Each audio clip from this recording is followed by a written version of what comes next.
अस्सलाम वालेकुम and very warm welcome to you जो इस वक्त ट्यून्ड हैं और बाद में ट्यून इन करेंगे। कैसा गुजर रहा है आपका वीक? जुम्मे का दिन है तो सब 2 दिन की छुट्टी, 2 दिन का आराम लुक फॉरवर्ड कर रहे होंगे। आई होप आप सब सेफ हैं एंड आई होप जिन्होंने जो फ्रंट लाइनर्स हैं, जो हेल्थ वर्कर्स हैं, जो अपनी 1166 पे नादरा के थ्रू जिन्होंने अपनी तस्दीक करवाई है, उनके वैक्सीनेशन जारी हैं and this is a very proud moment for us as Pakistanis. यहाँ मैं बताती चलूँ कि प्लीज़ अगर आप एलिजिबल हैं तो अपनी वैक्सीनेशन करवाइए, इसके अंदर डिले मत करिए क्योंकि ये वैक्सीनेशन हम सब के लिए है। दूसरी चीज़, अगर आपको कोई भी कोविड के अलामात फ़ील हो रहे हों तो शिफ़ाम के ऐप से या शिफ़ाम की वेबसाइट से या शिफ़ाम को कॉल करके अपनी होम टेस्टिंग या किसी भी करीबी कोविड के इदारे से जाके कोविड का टेस्ट करवाइए। ये वबा अभी भी हमारे इर्द गिर्द है, हमारे इर्द गिर्द झूम रही है, देख रही है, चीज़ें देख रही है कि वो किस तरह हमें और टॉर्चर कर सकती है। तो अगर हम सब मिलके इसको हरा दें तो बहुत ही ज़बरदस्त होगा। एंड जहाँ पे हम हरा देने की बातें कर रहे हैं, वहाँ पे आज की जो हमारी गेस्ट है वो मेरे दिल के बहुत करीब है भाई, because she is such an amazing person. She is a physiotherapist और हम बाज़ औक़ात भूल जाते हैं कि फिजियोथेरेपिस्ट की जो रोल है वो कितना कितना ज़रूरी होता है।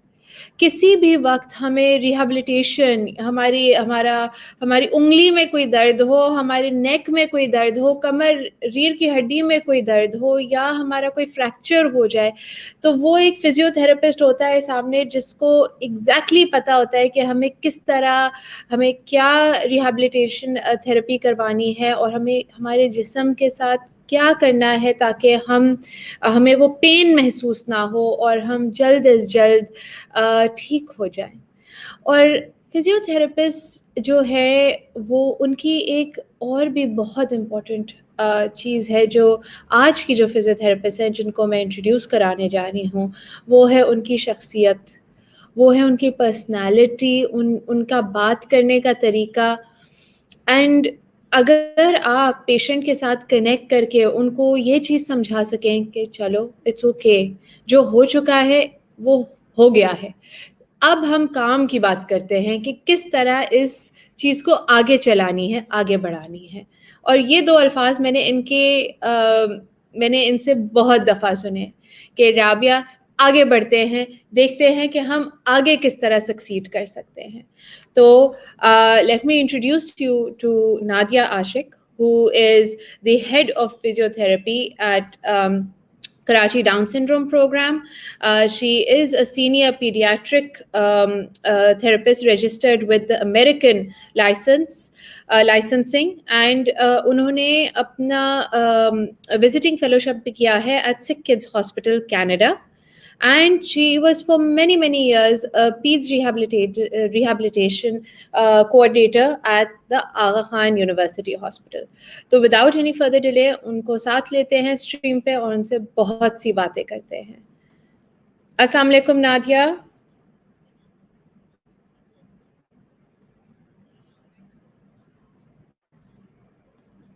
Okay, we have lost Nadia, but we are going to try again कि क्या इशू है। अस्सलाम वालेकुम Nadia, are you with us?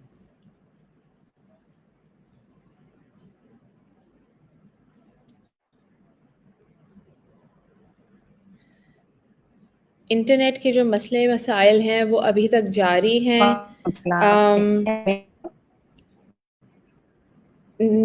Okay, we are going to, मैं उनको मैसेज कर रही हूँ ताकि वो हमें दोबारा ज्वाइन कर सकें। जब तक वो ज्वाइन कर रही हैं, क्योंकि अगेन इंटरनेट की स्ट्रेंथ एंड इंटरनेट का आना जाना या बिजली का ऑफ एंड ऑन होना हमारे हाथों में नहीं है, लेकिन what is in our hands is taking care of our health. बहुत सारी चीज़ें हो रही हैं, शिफ़ाम के थ्रू आप अपनी ज़रूरी दवाइयाँ घर बैठे डिलीवर करवा सकते हैं। हम बहुत सारे टॉपिक्स पे अवेयरनेस रेज़ कर रहे हैं। अगर आप कंसल्टेशन की ज़रूरत है, तो बहुत सारे हेल्थ केयर प्रैक्टिशनर्स अवेलेबल और मौजूद हैं आपसे गुफ्तगू करने के लिए, आपकी डायग्नोसिस के लिए, आपको सुनने के लिए on the platform. Welcome back Nadia.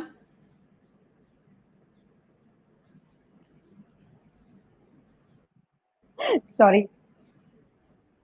Not a problem. कैसी हैं आप? बिल्कुल ठीक, आप कैसे हैं? बिल्कुल ठीक-ठाक।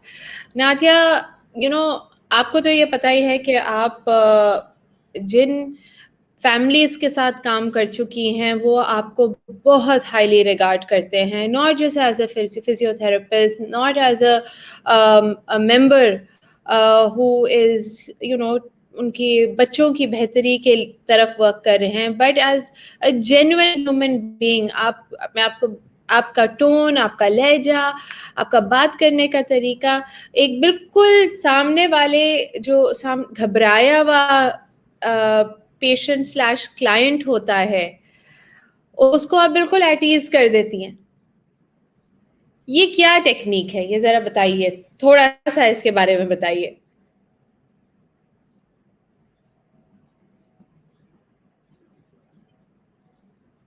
बिल्कुल।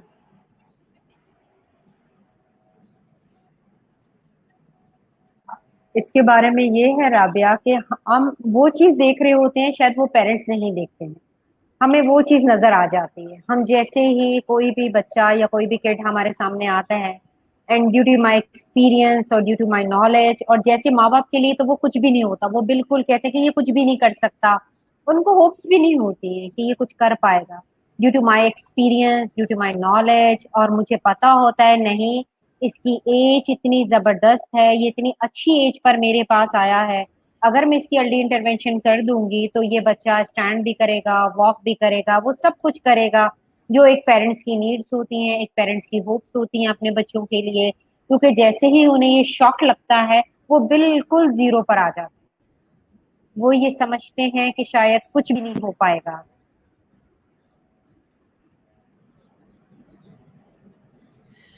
नादिया, इसके बारे में थोड़ा-सा बात करते हैं। कुछ बच्चे हुँ, होते हैं जो इस दुनिया में आते हैं डिफरेंटली एबल्ड, कुछ अ, कभी किसी की हड्डियों का मसला होता है, कभी किसी के चाल का मसला होता है, कभी किसी के लो मसल टोन होती है। लेकिन कुछ बच्चे ऐसे भी होते हैं जो खुदा न खास्ता एक्सीडेंट के बायस आपके क्लाइंट बन जाते हैं, आपके पेशेंट बन जाते हैं। लेकिन जैसे कि बिल्कुल आपने ऐसे भी कहा कि होता है। आप सामने वाले को देख रही होती हैं, पेरेंट को देख रही होती हैं, तो ये कितनी इम्पोर्टेंट चीज़ है कि आप उनको ये होप और साथ में उनको ये कम्फर्ट भी आप प्रोवाइड करती हैं कि एवरीथिंग विल बी ओके, जितना हम ओके कर सकते हैं। और ये कम्फर्ट कितना इम्पोर्टेंट है, दिस कंपैशनेट कम्फर्ट। देखिए, ये सबसे अगर मैं बात बताऊँ तो सबसे इम्पोर्टेंट है ही यही। देखिए, जब भी हम कोई प्रॉब्लम वाली सिचुएशंस में जाते हैं, जब तक हम खुद को काम डाउन नहीं करेंगे, हम खुद को रिलैक्स नहीं करेंगे, हम कुछ भी नहीं कर पाएँगे। It's not related with the paediatric, with the trauma, with any kind of incidents, whatever है आपकी ज़िंदगी में जो भी चीज़ें हो रही हैं, लेकिन अगर आप उसको स्मूथली और कहते हैं ना ठंडे दिमाग से सोचें, थोड़ा सब्र करें, तो ये चीज़ें बहुत इम्पोर्टेंट होती हैं। अगर ये चीज़ें नहीं होंगी, तो सब कुछ मेस हो जाएगा। आप कुछ भी नहीं कर पाएँगे। आप किसी को बचा भी सकेंगे, लेकिन आप नहीं बचा पाएँगे कि ड्यू टू कि आप इतने हाइपर एक्टिव हो, आप इतना ज़्यादा चीज़ों को जो है हाइपर ले रहे हो, आप समझ नहीं रहे हैं चीज़ों को। तो फर्स्ट मेरे नज़दीक जब मेरे पास आज भी मेरा क्लाइंट आया, मैंने कहा किड इज़ नॉट इम फर्स्ट मेरे लिए पेरेंट्स बहुत इम्पोर्टेंट है। मैं थेरेपी बच्चों की नहीं करती। मैं हूँ तो बच्चों की फिज़ियोथेरेपिस्ट, लेकिन सबसे पहले मैं माँ बाप की थेरेपिस्ट होती हूँ, और माँ बाप के थ्रू मैं बच्चे को ठीक कर रही होती हूँ। मैं बच्चे को डायरेक्ट ठीक कर ही नहीं सकती until and unless मैं उनका पेरेंट्स का confidence and parents become a physical therapist. यही मेरा गोल होता है कि पेरेंट्स को आप फिजिकल थेरेपिस्ट बना दें विदाउट डिग्री और फॉर देयर किड्स। तो आपको एब्सोल्युटली। ये सब चीजें देखनी होती हैं। हाँ, ये सब चीजें करनी होती हैं आपने, और इसी तरह का पेरेंट्स, आपका प्लेयर ही आपके पेरेंट्स, मेरे प्लेयर्स मेरे पेरेंट्स। अगर वही अच्छे तरीके से प्ले नहीं करेंगे तो ये गेम आगे नहीं चलेगा, ये हम बगैर लड़े हार जाएंगे। तो मुझे तो ये लड़ना है, पहले लड़ना है, देन वी विल डिसाइड कि सक्सेस है या फेलियर है। एटलीस्ट रेडी करना है प्लेयर्स को फॉर द फाइट। तो ये सब चीजें तो मैं तो आपसे कहती हूँ कि this is the most most most important thing है जो आप डिस्कस कर रही हैं, कि कितना कामली, कितना चीजों को बहुत अपने एक कूल माइंडनेस के साथ आपने चीजों को देखना होता है। और मैं तो यही कहती हूँ, जो रह गया है उसके साथ कैसे हमने सब चीजों को लेकर चलना है, कितना हमने चीजों को डेवलप करवाना है। जो भी कुछ हो चुका है, रीजन जिस तरह आप ट्रोमैटिक इंजरीज कह रही हैं, तो ट्रोमैटिक इंजरीज वो इंजरीज होती हैं, इसमें तो और ज्यादा साइकोसिस में जाने का पेरेंट्स का होता है, क्योंकि वो एक बहुत अच्छा बच्चा, चलता फिरता हंसता बोलता बच्चा देख लेते हैं, और ऑल ऑफ सडन मुझे उनको पता चलता है कि अब ये बच्चा बिल्कुल बेड बाउंड है, और ये अपना आंख तक नहीं खोल पा रहा है, कोमा से गुजरेगा, फिर अनकॉन्शियस, फिर सेमी कॉन्शियस, फिर अकॉन्शियस होना। तो ये बहुत बड़े स्टेजेस हैं। कुछ मेरे पास तो ऐसे भी आते हैं जिनको अभी रिसेंटली मैंने एक ऐसा किड, एक मेरा बच्चा है, उसकी ब्रेन 3 मंथ्स पर उन्होंने कोई इंजेक्शन नहीं लगाया विटामिन के का, तो उनको हेड अंदर ब्लीड हो गया। अब बच्चा 6 मंथ्स तक बिल्कुल ठीक। और मैं यही कहती हूँ कि ट्रॉमा सिर्फ फिजिकल ट्रॉमास नहीं होते, कुछ हमारे ऐसे इंटरनल ट्रॉमास भी हो जाते हैं by the passage of time. जिस तरह कुछ डिजीजेस भी ऐसी हैं जो आपको 6 इयर्स पे जाके एविडेंट हो रही होती है, वो भी एक ट्रॉमा है। जो आपको 7 इयर्स में जाके एविडेंट हो रही होती है, ये वो पेरेंट्स है, ये तो कैटेगरी ही डिफरेंट है, जिसके अंदर आपने उन बाप बाप ने उन बच्चों को हंसता बोलता चलता घूमता फिरता सब देख लिया। अब ऑल ऑफ सडन ये न्यूज मिलती है हमें कि अब वो बच्चा नहीं चल सकता, या कुछ टाइम पीरियड के लिए वो नहीं बल्कि उनके लिए तो यही न्यूज होती है कि बच्चा नहीं चल सकता, अब बच्चा बैठ नहीं सकता। तो उनको काउंसलिंग करना, उनको समझाना, उनके साथ काम करना, that's a difficult thing. I think इसके लिए सिर्फ पीटी होना और पेडियाट्रिक पीटी होना काफी नहीं है। इनके लिए आपको बहुत ही अपनी अप्रोचेस को, मैं आपको कहती हूँ ना कि जब मैं टारगेट कर रही होती हूँ, मैं सिर्फ बच्चे को टारगेट कभी नहीं करती, और ना एक फिजिकली इसको टारगेट करती हूँ। मेरा टारगेट होता है उसका सोशल, उसका पेरेंट्स का मेंटल, पेरेंट्स का फिजिकल। इवन तो मैं तो ये भी कहती हूँ कि जब आप रिहैब में आते हैं, आप सोशलाइजेशन खत्म हो जाती है आप, और मुझे सोशलाइजेशन खत्म करनी है। आप 1 साल तक शादियों में नहीं जा रहे होते, and it's a very reality जो हम समझते ही नहीं है इन सब चीजों को। और मैंने ये 16-17 साल जब मैं पेरेंट्स के शू में खड़ी हुई, देन आई रियलाइज कि इनकी सोशल लाइफ कितनी डिस्टर्ब हो जाती है, इनकी शॉपिंग्स कितनी डिस्टर्ब हो जाती है, नॉर्मल लाइफ तो रहती ही नहीं है। बिल्कुल सही कहा आपने नादिया। और यहीं पे हम बात करते हैं कि हमारी जो सोसाइटी है उसमें थेरेपी पिछले कुछ 1 डेढ़ साल से अब टैबू के साथ इतना नहीं देखा जाता, समझा जाता। जैसे कि आपने कहा कि नहीं आप देखा, पिछले पंद्रह बिल्कुल सोलह साल से काम कर रही हैं। एक वो ज़माना था कि पेरेंट्स बहुत ही मतलब बिल्कुल अनअवेयर, बिल्कुल खुल मतलब एक फ्रेश प्लेट की तरह आते थे, उनको नहीं पता था। और आप जब उनको पूछती होंगी कि देखिए आपने थेरेपिस्ट से बात करी है, हम तो आपके बच्चे की और आपको समझाने की कोशिश कर रहे हैं, लेकिन आपने किसी साइकोथेरेपिस्ट, किसी साइकाइट्रिस्ट के पास आप गए हैं, किसी से बात करने की कोशिश करी है, तो वो एक एक स्टिग्मा होता था कि नहीं भाई हम बात नहीं कर सकते किसी से। ये एक बहुत बड़ा हमारे बिल्कुल पे सही। मेंटल प्रेशर है कि हमारे बच्चे के साथ कुछ खराबी है, हम में कुछ खराबी है कि हमारा बच्चा ऐसे है, या अगर कोई एक्सीडेंट हो गया तो ट्रॉमा है, बदनामी होगी, मतलब बहुत सारी चीज़ें हैं हमारे मुआशरे में रहते हुए। लेकिन जो सबसे इम्पोर्टेंट चीज़ की आपने बात करी है नादिया, वो है अर्ली इंटरवेंशन। हम हर चीज़ में बात करते हैं अर्ली इंटरवेंशन की, कि जितनी जल्दी एक चीज़ का पता लग जाए उतनी जल्दी उस काम पे बात करते हैं। एंड आई नो, हम एक बच्ची को तो जानते ही हैं जो आपकी गोद में लिटरली 4 दिन की थी जब आ गई, एंड मैंने आपको फिजिकली विटनेस करा है एक छोटे बच्चे के साथ काम करते हुए, जब वो सिर्फ 4 दिन की थी।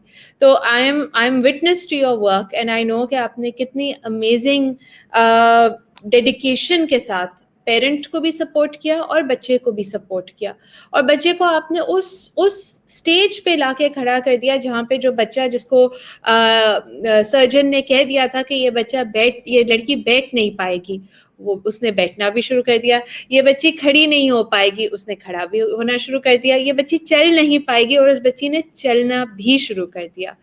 And all that goes to you, hats off to you, and you know, amazing, you are truly amazing.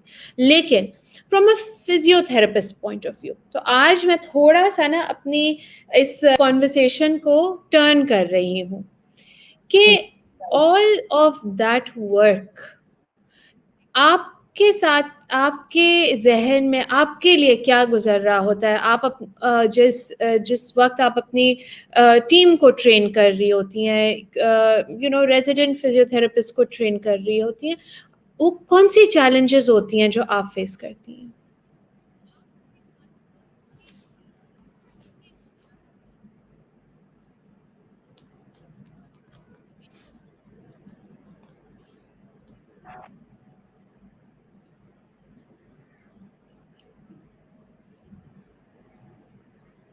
जब मैं अपने पीडियाट्रिक ट्रेनर्स को देखती हूँ और जब मैं उनको ट्रेन करती हूँ, मैं उनमें सिर्फ एक चीज़ बहुत चाहती कि उनके अंदर एक एम्पैथी भी जनरेट करूँ।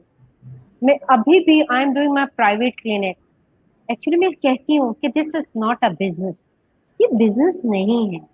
अगर आप इस तरीके से सोचते हैं ना, तो आप कभी भी आगे नहीं बढ़ पाएँगे।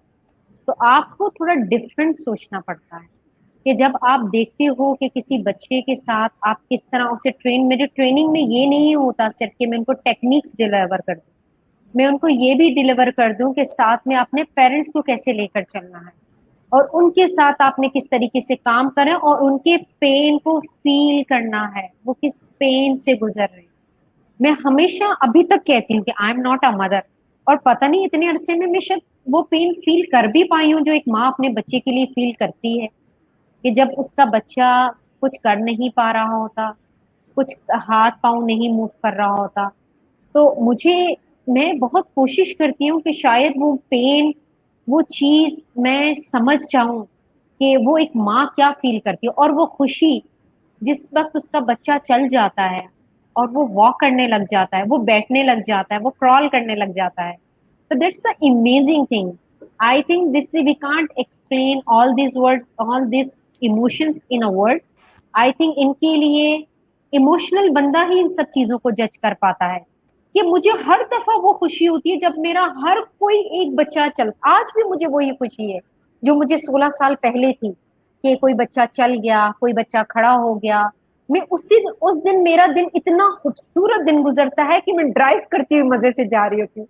पता नहीं वो मेरी एक इंटरनल खुशी है कि आज मेरे बच्चे ने वॉक कर लिया, आज मेरे बच्चे ने क्रॉल कर लिया। So that's a inner happiness which I think it should be delivered to all, not only techniques, the empathy and the pain जो पेरेंट्स फील करते हैं, उन सब चीजों को भी आपको डिलीवर करना है, तो ही ये सब चीजें आगे बढ़ पाएंगी। अदरवाइज ये सब चीजें आगे ऐसे नहीं बढ़ती हैं, अगर आपके अंदर एम्पैथी नहीं है और आप किसी का पेन नहीं फील कर सकते, तो आई डोंट थिंक सो कि ये सब चीजें आगे बढ़ेंगी। नादिया, मैंने बहुत सारे ऑर्थोपीडिक सर्जन से भी जो पीडियाट्रिक वार्ड्स में थे, जो उस वक्त रेजिडेंट्स थे कुछ साल पहले भी, एंड वो यही कहते थे कि हम ऊपर से देख रहे हैं, लेकिन जो रिहैबिलिटेशन की तरफ वर्क करते हैं बच्चों के साथ, जो उनके फिजिकल थेरेपिस्ट होते हैं, फिजियोथेरेपिस्ट होते हैं, वो हमसे और कहीं ज़्यादा जानते हैं। वो बिकॉज़ वो बच्चे के साथ वर्क कर रहे होते हैं, वो पेन लेवल, पेन थ्रेशहोल्ड, इतनी मुख्तलिफ चीज़ें होती हैं। आप आपने अभी कहा था कि आप पेरेंट्स को समझाने की कोशिश करती हैं, उनको सिखाने की कोशिश करती हैं कि अपने बच्चों के साथ किस तरह काम करें। पेरेंट ट्रेनिंग या पेरेंट्स को समझाने में क्या बिल्कुल। डिफ़िकल्टीज़ फेस होती हैं?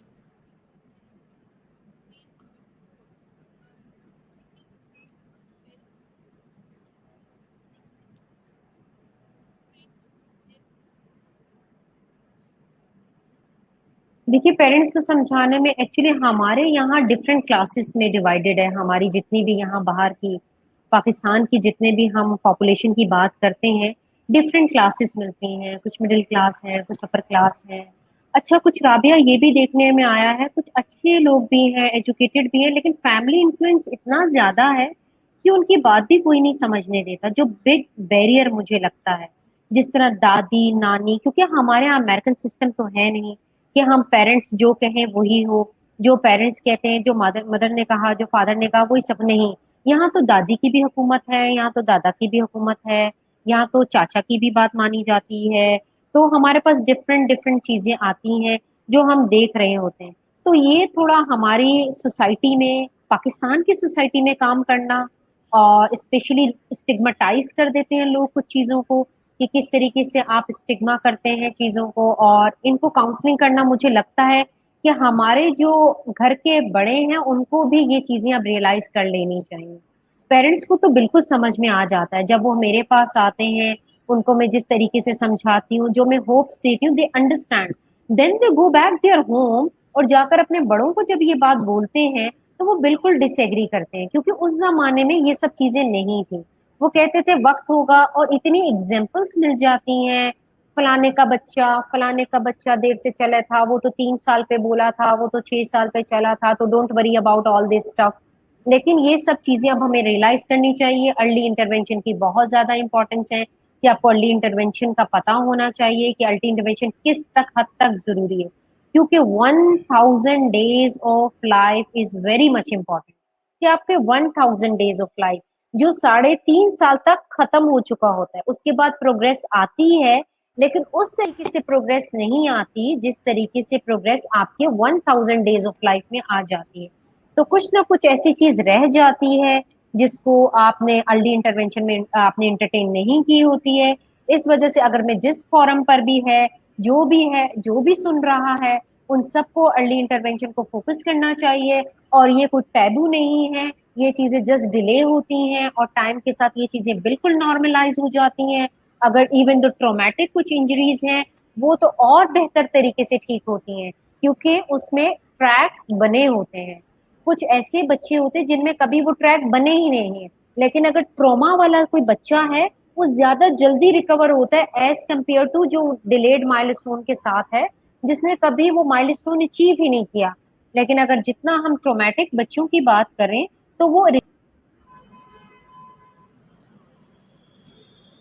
Think we just lost Nadia. वो बहुत ही इम्पोर्टेंट बात हमें बता रही थी, and so we will wait because I know that she will connect again and she will अपनी जो conversation जो वो हमें बता रही थी वो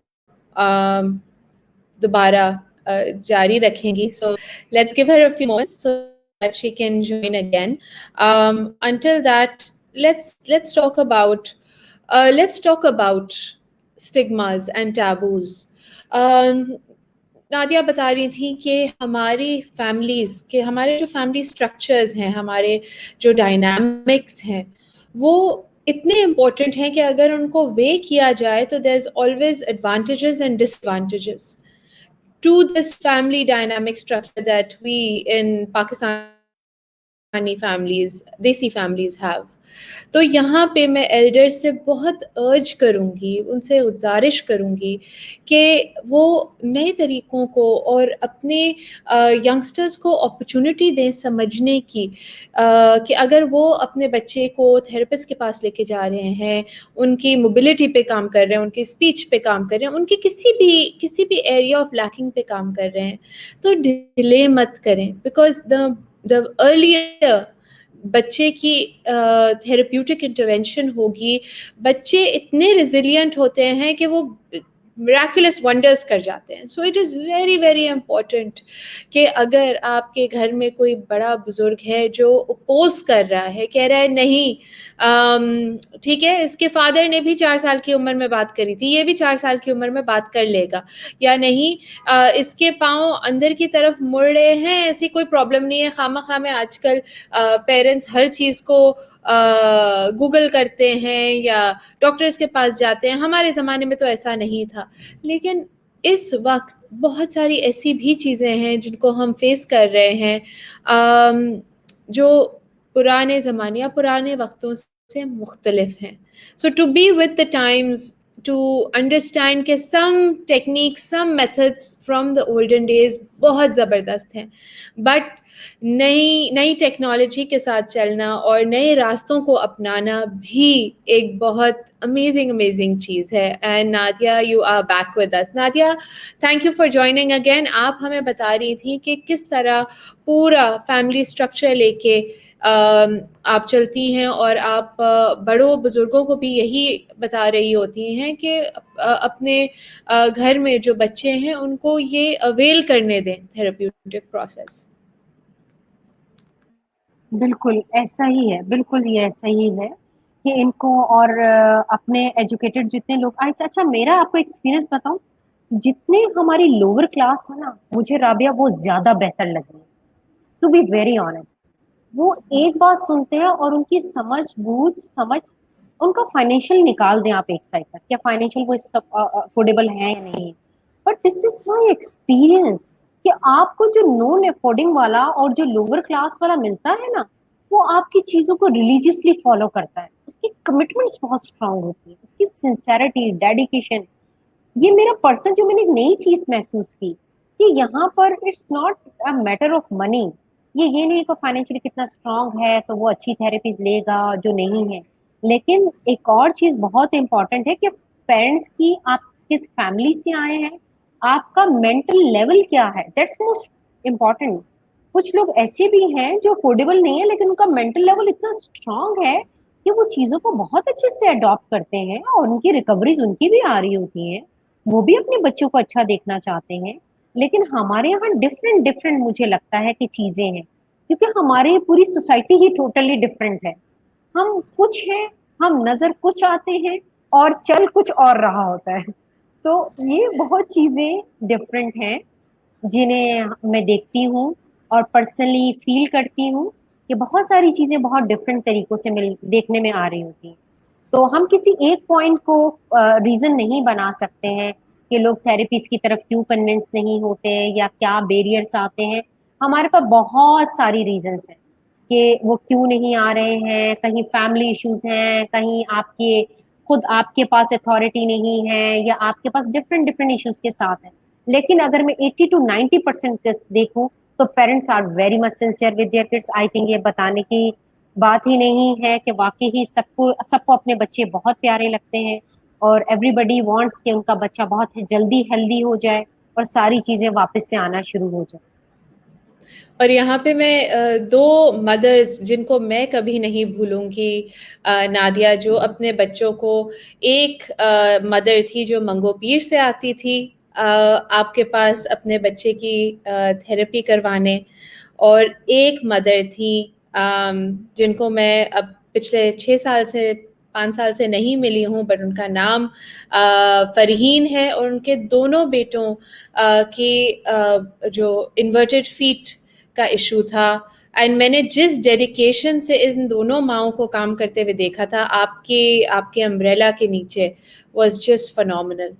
मतलब कि ना तो उनको पता था कि फिजियोथेरेपी होती क्या है, बट उनको बस एक ही चीज़ पता थी कि जी ये जो है ये इन्होंने जी हमें सिखाया है कि हमारा बच्चा बेहतर किस तरह हो सकता है, and that was enough for them.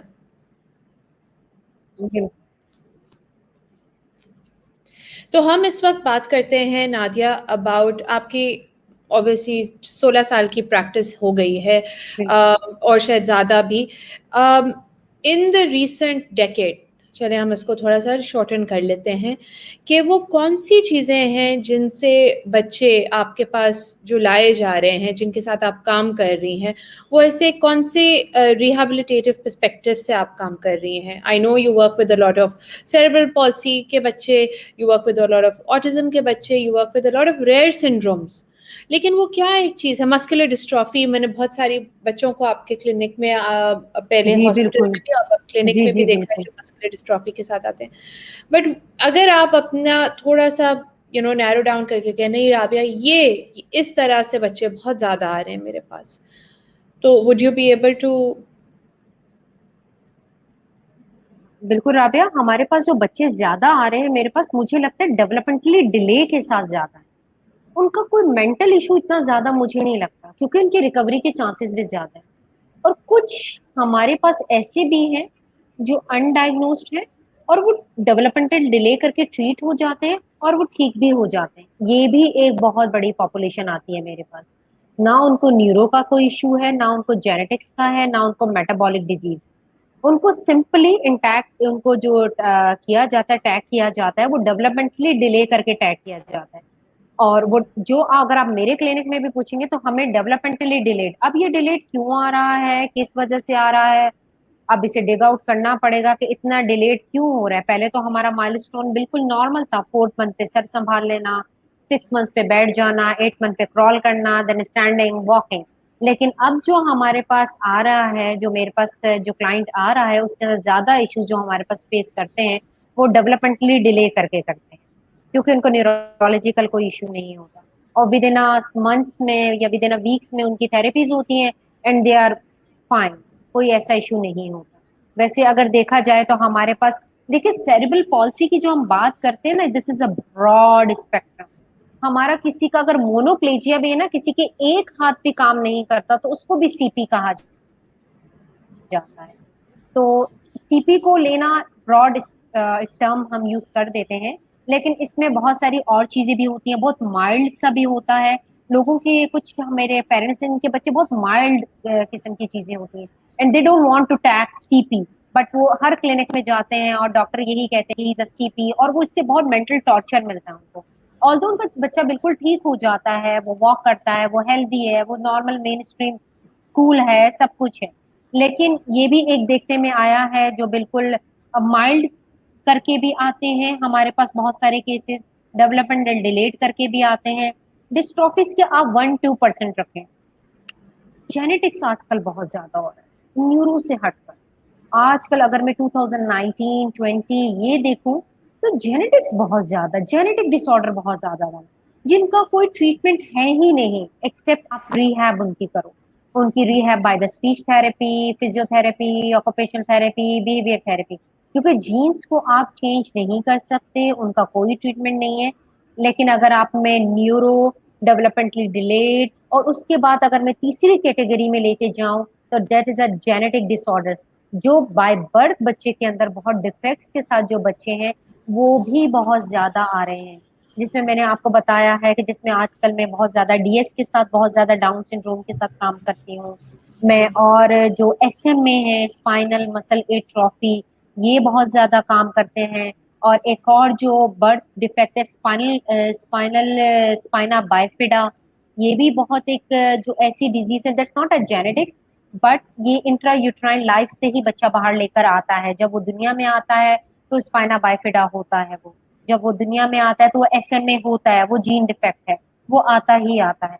तो हमारे जेनेटिक वाली चीजें अब वो क्यों पाकिस्तान में ज्यादा हो रही हैं, क्या हम खा पी ऐसा रहे हैं, या क्या ऐसा इशू आ रहा है, या लोगों ने नोटिस अब करना शुरू किया है, ये भी है कि अवेयरनेस अब आना शुरू हुई है, और लोगों ने छोटी छोटी बातों को और बच्चों के अंदर देखकर उसे हाईलाइट करना शुरू किया है, उसके लिए ट्रीटमेंट देखना शुरू किया है। तो हमारे पास जेनेटिक्स भी बहुत है, हमारे पास मेटाबॉलिक भी बहुत है, हमारे पास डिलीट डिलीट भी बहुत है, और हमारे पास न्यूरो भी बहुत है, ये सब मिक्स हमारे पास आते हैं। और इनके साथ जब हमारी लॉन्ग टर्म काम चल रहा होता है। जैसे कि आपने बताया कुछ बच्चे आते हैं वो शॉर्ट टर्म थेरेपी के लिए होते हैं, वो आते हैं, वो थेरेपी उनकी जारी होती है एंड कुछ ही जी हफ्तों, दिनों या महीनों में वो बेहतर हो जाते हैं। And then there is long term treatment Nadia, जो बच्चे आपके साथ बहुत सालों से रहे हैं, छोटी उम्र से वो आए हैं, फिर वो मतलब कि टीन्स के बाद वो फिर एडल्ट थेरेपी की तरफ चले जाते हैं। तो आप इस पीडियाट्रिक और एडल्ट को किस तरह ब्रिज करती हैं? अच्छा, हमारे पास जो लिमिटेशंस आती है वो 14 ईयर्स तक आती है कि पीडियाट्रिक फिजिकल थेरेपिस्ट 14 ईयर्स तक बच्चों को देख सकते हैं, वो उसके बाद नहीं देख सकते। ऐसे भी मेरे पास आए हैं, क्योंकि मैंने अपनी लास्ट जब मेरे आपके साथ हुआ था इंटरव्यू तो मैंने बताया था कि एक जनरेशन में पास कर चुके हैं, क्योंकि वो जो बच्चे जिनको मैंने 0 पर देखा था वो 14 के हुए और वो मेरे पास से चले गए। तो ऐसा भी होता है, हमारे पास 8 ईयर्स पर आ रहे हैं, 9 ईयर्स जिनको मैंने 2.5 साल पे देखा था, आज वो 8 साल के, 9 साल के, 10 साल के हो गए हैं। तो वो भी आते हैं, तो उनके लिए देखिए मोस्ट ऑफ देम तो रिकवर कर जाते हैं। हम जो थेरेपी बताते हैं कि 12 साल तक थेरेपी जारी रहेगी, लॉन्ग टर्म थेरेपी, उसके बाद ये बच्चे किसी एक्टिविटी में जाएंगे। एक्टिविटी मतलब कि उनको लॉन्ग टर्म बेसिस पे थेरेपी की तो जरूरत है, लेकिन हमने उनका बेस फंक्शनल लेवल इस लेवल पर ले आए हैं कि उनका फंक्शनल लेवल इतना स्ट्रॉन्ग कर दिया है। Now they do not need 1:1 the therapy, जिस तरह हमारी माएँ अपने बच्चों को लेकर आती हैं 1:1 में थेरेपीज होती हैं। लेकिन बच्चे जब ये देखिए, अगर स्पास्टिक सीपी है तो वो थ्रू आउट लाइफ अपनी एक्सरसाइज करता रहेगा, लेकिन 12 साल तक तो वो एक पीटी के पास आएगा। उसके बाद वो कोई ऐसा गेम हम उसे बताएंगे जो मुझे पता चलेगा, अगर अपर लिम का है तो इसको बास्केटबॉल में और इस सब चीजों में इसको एंटरटेन करें। स्विमिंग का हम बहुत मशवरा देते हैं हर एक को कि जब ये बच्चे बड़े हो जाएंगे तो इनको swimming twice in a week या थ्राइस इन अ वीक लाजमी रखना है, क्योंकि पीटी को एक बीमारी मत समझे।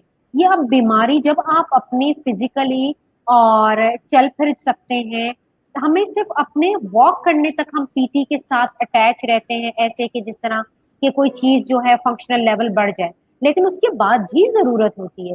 कभी ना कभी कोई फ्लैट फीट निकल आता है, कोई लो टोन हो जाता है, किसी की टांगों में बहुत ज्यादा अरसे बाद कंप्लेनिंग स्टार्ट हो जाती है कि पीटी तो खत्म कर दी थी हमने, मेरा बच्चा वॉक करने लग गया, खेलने लग गया, सब कुछ हो गया ठीक, देन ऑल ऑफ सडन ये वापस आते हैं और कहते हैं कि अब तो टांगों में दर्द हो रहा है, अब दोबारा ये टो वॉकिंग कर रहा है। तो इन लोगों को हम सजेस्ट करते हैं कि लेटर ऑन लाइफ में ये ऐसा कोई गेम, ये ऐसी कोई एक्टिविटी जो ये कंटिन्यू रखेंगे, let's suppose swimming, basketball, cricket, जो भी ऐसी चीजें, या सिंपल वॉकिंग, या घर। एक और खास बात रबिया, राबिया, हम घर का ऐसे डिजाइन कर देते हैं, हम घर में पुली लगवाते हैं, हम घर में स्टेशनरी साइकिल रखवाते हैं, क्योंकि अब ये बच्चा वो नहीं है जिसको माँ लेकर उंगली से पकड़ के लेके मेरे थेरेपी सेंटर में लेकर आएगी। अब ये बच्चा बहुत बड़ा हो चुका है, ये चल भी सकता है, लेकिन हमें जो स्पासिसिटी का एलिमेंट है वो तो थ्रू आउट लाइफ रहेगा। तो उस स्पासिसिटी को कैसे मैनेज करना है, तो हम होम को ऐसे डिजाइन करते हैं, उनमें मैट्स होते हैं, उनमें पुली होती है, उनमें बॉल होती है, उनमें वेट्स होते हैं। हम एक होम उनका डिजाइन घर पे ऐसी डिजाइन कर देते हैं जो बाद में उनको वहां से वो थ्रू आउट डेली बेसिस पर, अब ये उनकी रूटीन बन जाती है, वो तेरी डेली बेसिस पे स्ट्रेच करते हैं, डेली बेसिस पे अपनी स्ट्रेंथनिंग कर रहे होते हैं, अपनी साइकिल पर इंड्योरेंस बना रहे होते हैं, ताकि वो एक नॉर्मल और फंक्शनल लाइफ गुजार सके। और अगर कुछ ऐसे केसेस होते हैं जिसके अंदर हमें ये पता चलता है कि नहीं, इनको बाद में भी थेरेपी की जरूरत है, तो उन बच्चों को हम, जो हमारे एडल्ट फिजिकल थेरेपिस्ट हैं, हम उनकी तरफ रेफर कर देते हैं। लेकिन ये बहुत कम है, आप इसको 5% समझें कि अगर किसी बच्चे ने 12 साल तक पहुंच गया ना, तो अब उसको 1:1 में और एडल्ट थेरेपी की जरूरत नहीं होती, बहुत रेयर होता है। मैं आपको कहती हूँ 5% या 2% समझें कि बाकी हम ही मेंटली तौर पर ऐसा प्रिपेयर करते रहते हैं। हम शुरू से ही, 4 साल का बच्चा आ रहा है ना, 12 साल तक की तैयारी करवा देते हैं कि 12 साल में ये होगा, ये होगा, 18 साल में ये होगा, ये होगा, आपने ये करना है, ये करना है। थेरेपी डजंट मीन कि आपने थेरेपी स्टॉप कर दी, बच्चे को घर पे बिठा लेंगे, ऐसा नहीं है। आप इसको इन सब चीजों में इंगेज रखेंगे, तो ये इस तरीके से हम अपना प्लान लेकर चलते हैं। और नादिया, एक आपने बहुत ही ब्यूटीफुल मेमोरी जो थी, अ, आपके ही कहे हुए वर्ड्स मेरे जहन में जो इतनी दिनों बाद, अब सालों बाद, अब वो दोबारा रीसर्फेस किए हैं कि आपने मुझे एक दफ़ा बोला था कि राबिया भूल जाओ रिसोर्सेज के बारे में, क्योंकि हाँ, जाहिर सी नो बात बात। है मैसेज जो हैं हमारे, वो रिसोर्सेज उनके पास नहीं होते कि हर कोई जाके एक मेडिसिनल बॉल खरीदे या पुली जिनके घर में वो लगा सकें। इट इज़ नॉट प्रैक्टिकल, क्योंकि रिसोर्सेज हमारे पास कम होते हैं। आपने ये बात कही थी मुझे कि जो भी घर में चीज़ हो, घर की कोई भी इक्विपमेंट, हाउस होल्ड इक्विपमेंट हो, समझो कि उसको एक थेरेप्यूटिक डिवाइस बनाना है और उसी से थेरेपी करवानी है।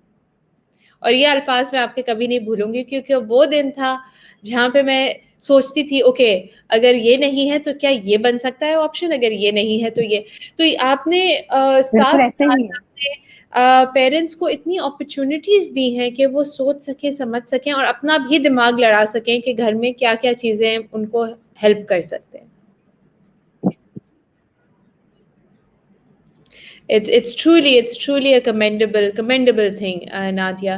Um, March 21st down syndrome day होता है, एंड हम हम बात कर रहे हैं अबाउट, आप इस वक्त you are leading physiotherapy for Down syndrome children, and हमारे मुल्क में डाउन सिंड्रोम के नंबर बढ़ गए हैं।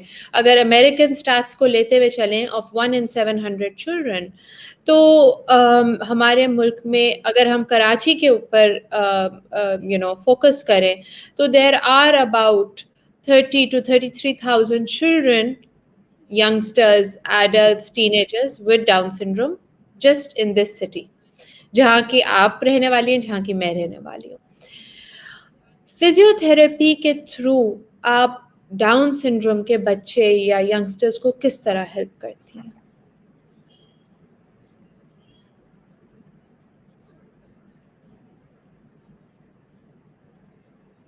देखिए, हम डाउन सिंड्रोम के जो बच्चे हमारे पास आते हैं, एक्चुअली पहले तो ये समझा जाता है कि ये बच्चे कुछ भी नहीं कर सकते, ना ये बच्चे ये एक एक पेरेंट अपने दिमाग में पेरेंट्स ये लेकर आते हैं, ना ये सर संभाल सकता है, ना ये बैठ सकता है, ना ये चल सकता है, ऐसा कुछ भी नहीं कर सकता। लेकिन मैं आपको बताती हूँ कि डीएस का बच्चा बिल्कुल जस्ट लाइक एक टिपिकल चाइल्ड की तरह ही होता है, सिर्फ चीजें थोड़ी बहुत डिले हो जाती हैं और हम अर्ली इंटरवेंशन करके उनका जो डिले है उनको खत्म करते हैं।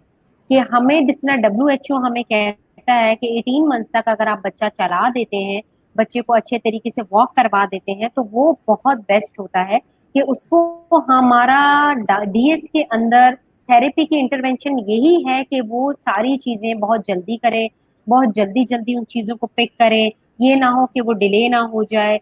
और अगर जो 13-14 मंथ्स पे आते हैं तो ये देखा गया है कि उनका बहुत ज्यादा डिले आता है। ऐसा बिल्कुल भी डीएस में नहीं है कि कोई भी फिजिकल डिसेबिलिटी रह जाए, फिजिकल डिसेबिलिटी मतलब ऐसा बिल्कुल भी नहीं है कि ही कांट वॉक या कोई ऐसा बच्चा हो जो डीएस के साथ और वो ना चल रहा हो, ऐसा बिल्कुल नहीं हो। सिर्फ और सिर्फ डीएस के अंदर डिले का एलिमेंट है, अदरवाइज और कोई इनमें कॉम्प्लिकेशंस नहीं होती हैं। बाकी डिपेंड करता है कॉग्निटिव उनका कैसा है, माइल्ड है, मॉडरेट है, सिवियर है, कॉग्निटिवली वो कैसे हैं और किस तरीके से वो चीजों को समझ रहे हैं। लेकिन एज अ पीटी अगर मैं उनको देखती हूँ तो उनका सिर्फ और सिर्फ फिजिकल में सिर्फ डिले होता है। They can walk, they can stand, they can crawl, they can run, everything, they can jump, they can do each and everything. तो ये सब चीजें वो कर सकते हैं।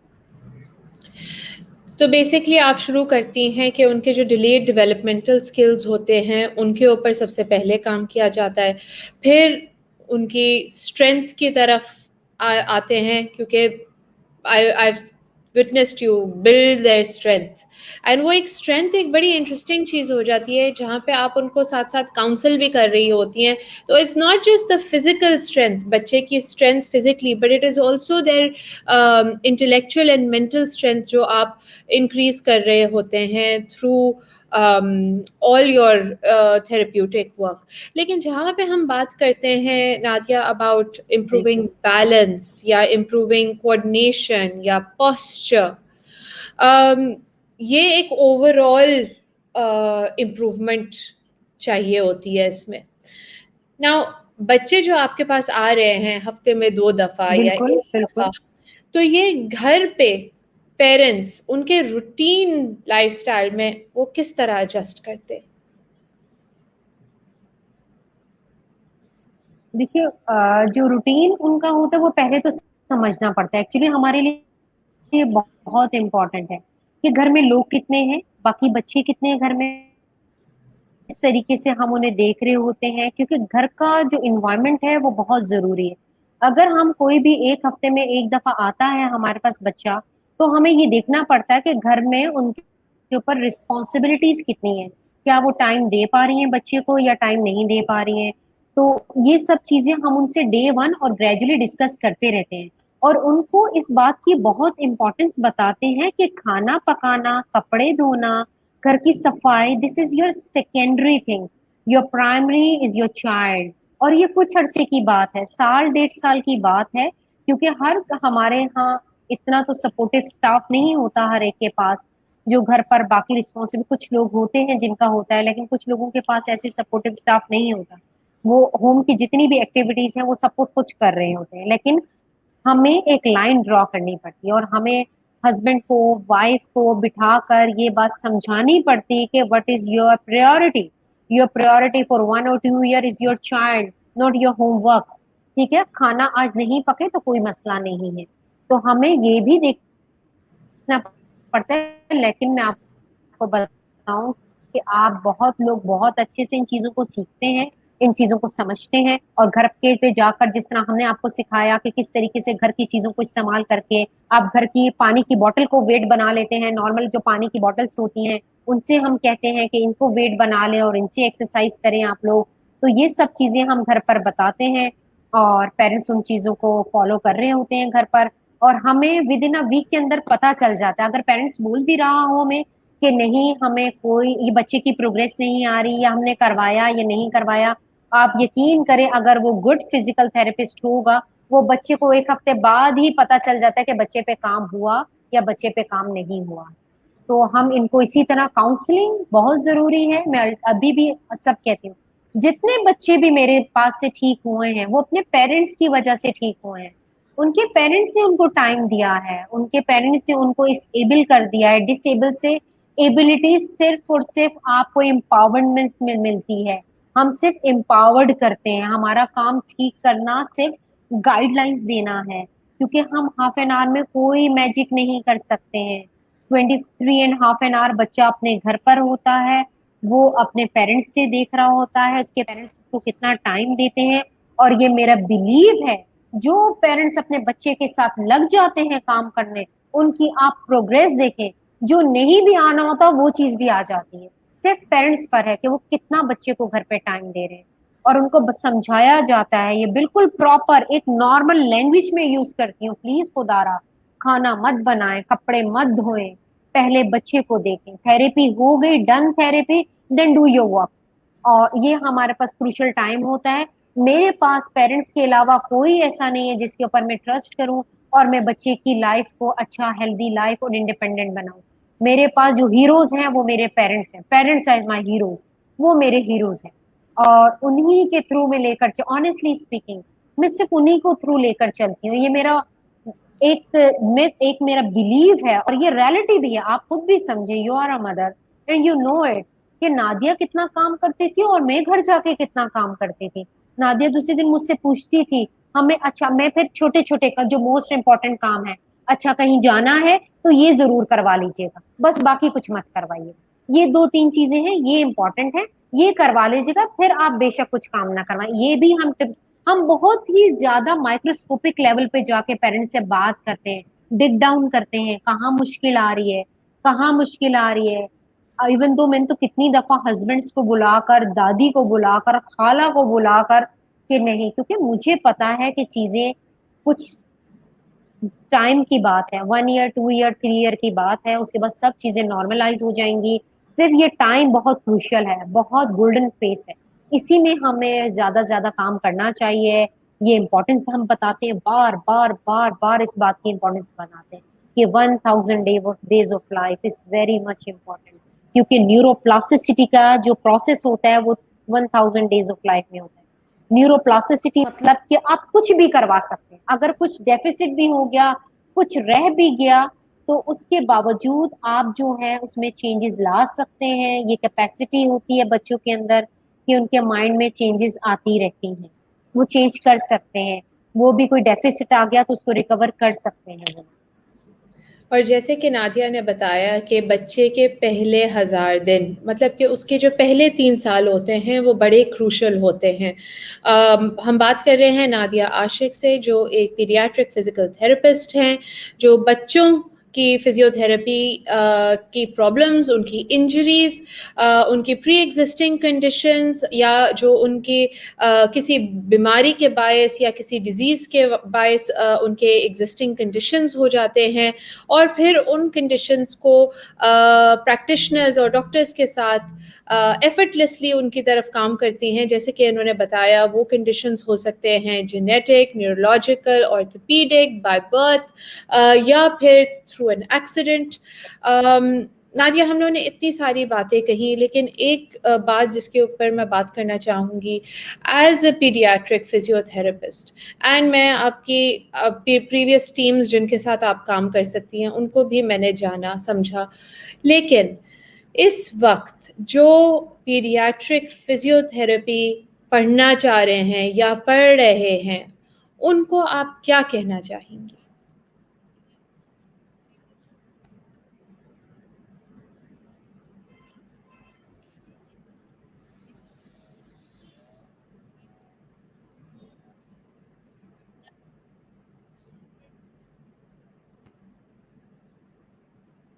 एक्चुअली हमारे पास कुछ ऐसे भी, मेरे पास न्यू फ्रेश स्टूडेंट्स मुझे मिले हैं, they are very interested in paediatrics. तो उनका यही है कि अगर आप शुरू से ही, अब तो यहाँ पर मास्टर्स भी और पीडियाट्रिक में होने लगे हैं कि आप मास्टर भी कर सकते हैं पीडियाट्रिक रिहैबिलिटेशन के अंदर। तो ये सब चीजें हैं यहाँ पर, अल्हम्दुलिल्लाह थिंग्स आर गोइंग गुड। और तो उनका ये इंटरेस्ट होता है कि जितना भी पीडियाट्रिक है, तो उनको मैं ये कहूंगी कि जिस वक्त मैं पीड्स में थी उस वक्त ये सब चीजें, रिसोर्सेज बहुत मुश्किल से थे। मैंने यूट्यूब पर बहुत पढ़ा, मैं सिक्किट्स चली गई, गुड अपॉर्चुनिटी, मैं अमेरिका चली गई, तो मुझे, मेरा माइंड एकदम से खुल गया कि पीडियाट्रिक रिहैबिलिटेशन एक्चुअली होता क्या है और किस तरीके से देखा। लेकिन अब हमारे मुल्क में भी ये चीजें बहुत जबरदस्त हो गई हैं, यहाँ कोर्सेज होने लग गए हैं पीडियाट्रिक रिहैबिलिटेशन के बारे में, ऑनलाइन कोर्सेज बहुत अच्छे हो गए हैं। कोई भी स्टूडेंट अगर इंटरेस्टेड होता है तो फिजियोपीडिया के नाम से एक बहुत अच्छी हमारे पास आती है वेबसाइट, जिसके ऊपर इतने अच्छे जो हैं वो आपको क्लासेस दे रहे हैं, और आप इंटरनेशनली मीट कर जाते हो पीडियाट्रिक रिहैबिलिटेशन को ट्रीट करने। इट्स नॉट नेसेसरी कि आप पाकिस्तान में हैं, आपके पास रिसोर्सेज नहीं है, आप उनको कैच नहीं कर पा रहे हैं, आप ऑनलाइन विजिट करें, ऑनलाइन देखें। अब तो वैसे भी कोविड की वजह से हम इतने एक्सपर्ट हो चुके हैं ऑनलाइन की चीजों के अंदर कि अब हमें चीजों में ऑनलाइन अपने आप को रजिस्टर करवाना, ऑनलाइन कोर्सेज करवाना, अब ये कोई मुश्किल नहीं है। We are very easy, very frank to use Google, online चीजें। तो यहाँ पर हमारी अमेरिकन फिजिकल थेरेपी एसोसिएशन से हर जगह आप जाएं, ऑनलाइन कोर्सेज अवेलेबल हैं। आप ये मत सोचें कि पाकिस्तान में कोई नहीं है, कोई सिखाने वाला नहीं है, सब कुछ आपको मिलेगा गूगल पर। आप अमेरिका से ले सकते हैं, वर्कशॉप्स ले सकते हैं, आप क्लासेस ले सकते हैं, आप फिजियोपीडिया जो फ्री का है, जो बिल्कुल फ्री है, वो कोई चार्ज नहीं करता, आप उसके उसके ऊपर जाएं और उसके ऊपर जाके अपने आप को रजिस्टर करें, और आप उसके ऊपर, उनके ऊपर जितना भी लिटरेचर है वो आपको देते हैं, आपको वीडियोस देते हैं, और बहुत अच्छी अच्छी चीजें जो आपको, अब ये एंड टैप रिसोर्सेज नहीं है, यहाँ बहुत कुछ है यहाँ पर कि आप, इस ग्लोबल विलेज बन चुका है। अब तो आप एक यहाँ होते हैं, आपको ये पता होता है कि बोस्टन चिल्ड्रन में क्या हो रहा है, आपको ये पता होता है कि सिक्रेट्स में क्या टेक्निक यूज की जा रही है, क्योंकि इंटरनेट की वजह से ये चीजें बहुत ग्लोबलाइज, मतलब एक बिल्कुल ही आपको कर, एक बिल्कुल आपके एक्सेस में है ये सब चीजें।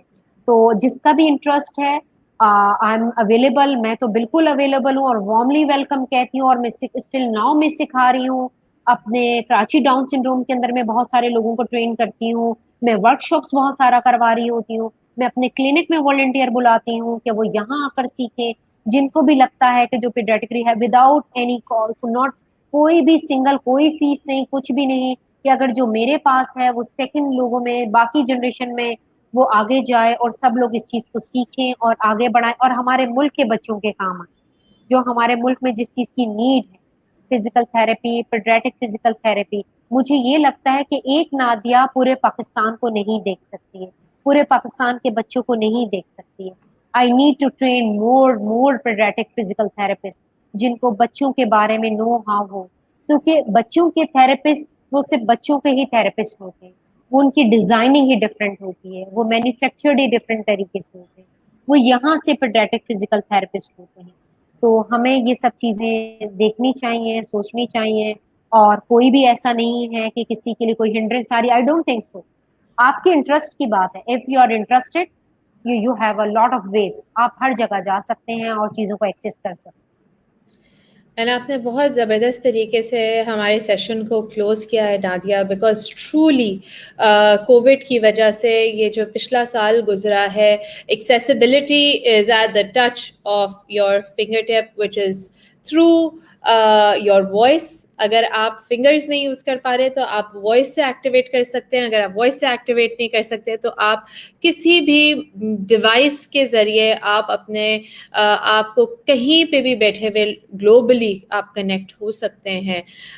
So thank you so much Nadia, आपने हमारे साथ इतना कुछ शेयर करा एंड इतना कुछ सिखाया है, you know, about compassion and empathy.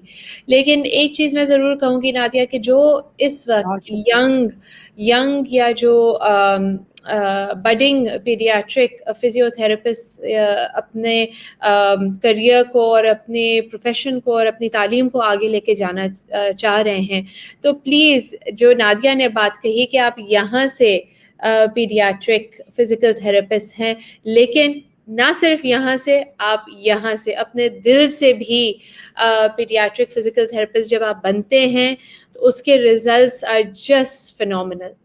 So thank you so much, Nadia, for taking care of the children of our nation and their parents, and for your continued amazing work. Thank you so much.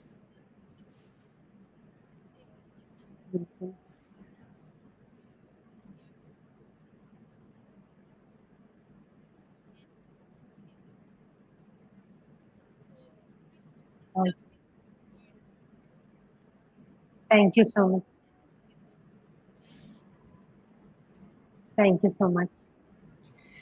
इसी से अपना session हम समेटते हैं, लेके जाते हैं, लेकिन we will be back next week with another amazing, full of life, full of information. So catch us next week. Take care of yourselves, अपना ख्याल रखिए, अपने दिमाग का, दिल का, और अभी भी मास्क पहन के रखिए. Thank you so much and खुदा हाफिज़.